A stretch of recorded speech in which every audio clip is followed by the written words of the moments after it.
Hello friends, welcome to decays kitchen. இன்றைக்கி ஒரு டிஃப்ரெண்ட்டான ரெசிபி கனவா மீன் ஃப்ரை எப்படி செய்கிறதுன்னு பார்க்கலாம். இந்த கனவா மீனை எப்படி க்ளீன் பண்ணுறதுன்னு ஃபஸ்ட்டு பார்த்துடலாம்.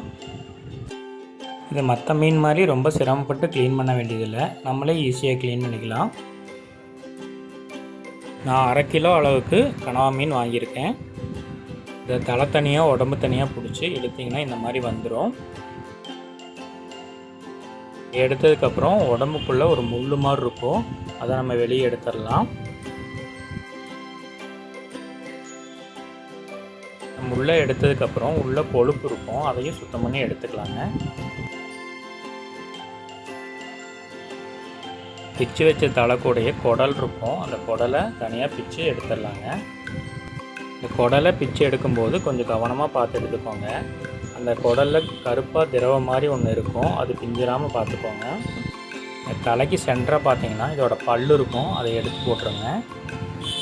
குடல் பகுதியில் இருக்கிற அந்த கருப்பு திரவம் கசப்புத்தன்மை உடையது, அது உடஞ்சிதுன்னா உங்களுக்கு மீன் ஃபுல்லாகவே ஆயிரும். அதை கழுவுறதுக்கு ரொம்ப சிரமமாக இருக்கும். அது சமைக்கும் போதும் உங்களுக்கு கசப்புத்தன்மையை கொடுக்கும், அதனால் கொஞ்சம் கவனமாக பார்த்து க்ளீன் பண்ணிக்கோங்க. இதுக்கு மேலே ப்ரௌன் கலராக தோல் இருக்கும், அதை நீங்கள் கையிலேயே சொன்னீங்கன்னா ஈஸியாக வந்துடும். அதை ஃபுல்லாக சுத்தம் பண்ணி எடுத்துக்கோங்க.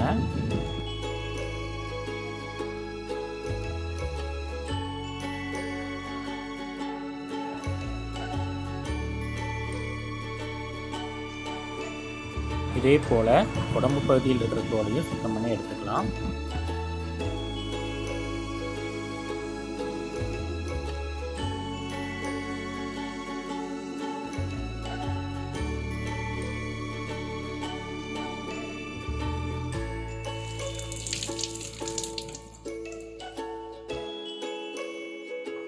உடம்பு பகுதியை இந்த மாதிரி திருப்பிட்டிங்கன்னா சுத்தம் பண்ணுறதுக்கு ரொம்ப ஈஸியாக இருக்கும். இந்த மாதிரி பண்ணிங்கன்னா நல்லா சுத்தமாயிரும். இந்த மாதிரி எல்லா மீனையும் சுத்தம் பண்ணி நல்லா தண்ணி விட்டு 2-3 டைம் அலசி எடுத்துக்கோங்க.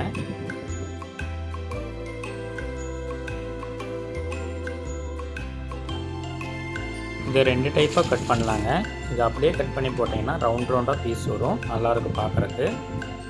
இதை ஃபுல்லாக இந்த மாதிரி கூட கட் பண்ணி போட்டுக்கலாம். உங்களுக்கு எந்த மாதிரி விருப்பமோ அந்த மாதிரி கட் பண்ணி போட்டுக்கோங்க. அவ்வளோதாங்க இதோட க்ளீனிங் ப்ராசஸ். இனி நம்ம எப்படி செய்கிறதுன்னு பார்த்துடலாம். பேன் எடுத்துக்கோங்க, அதில் கொஞ்சம் எண்ணெய் விட்டு, எண்ணெய் காஞ்சதுக்கப்புறம் கடுகு 1/2 ஸ்பூன் போட்டுக்கோங்க. அது கூடயே 1/2 ஸ்பூன் சீரகம் ஆட் பண்ணிக்கலாங்க. ஒரு கொத்து கருவேப்பிலை ஆட் பண்ணிக்கலாம். இது கூட பெரிய வெங்காயம் 2 எடுத்து நல்லா பொடியாக நறுக்கி வச்சுருக்கேன், இதையும் ஆட் பண்ணிக்கலாங்க. வெங்காயம் நல்லா வதங்கினதுக்கப்புறம் இஞ்சி பூண்டு பேஸ்ட் 2 ஸ்பூன் எடுத்துருக்கோம், அதையும் இது கூட ஆட் பண்ணிக்கலாம்.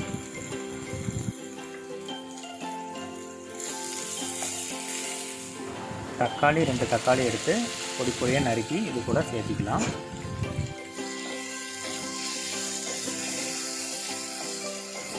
உப்பு தேவையான அளவு இதுக்கு சேர்த்துக்கோங்க. வெங்காயம் தக்காளி எல்லாம் நல்லா வதங்கினதுக்கப்புறம் நம்ம மீன் சேர்த்துக்கலாம். இது நல்லா கலந்து விட்டுக்கோங்க. இதுக்கு தண்ணி நம்ம ஆட் பண்ண வேண்டாங்க, இதை நல்லா கலந்து விட்டுக்கோங்க. இதை நம்ம கலக்கும் போதே நல்லா தண்ணி விடும். இந்த மீன் வேகிறதுக்கு இதுவே போதுமானது. இது கூட 1/2 டீஸ்பூன் சோம்பு பவுடர் சேர்த்திக்கலாம். 1 ஸ்பூன் சீரக பவுடர் சேர்த்திக்கோங்க.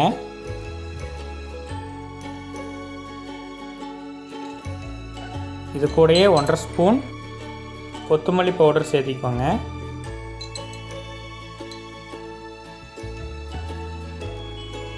ஒரு ஸ்பூன் கறி மசாலா சேர்த்திக்கலாம்.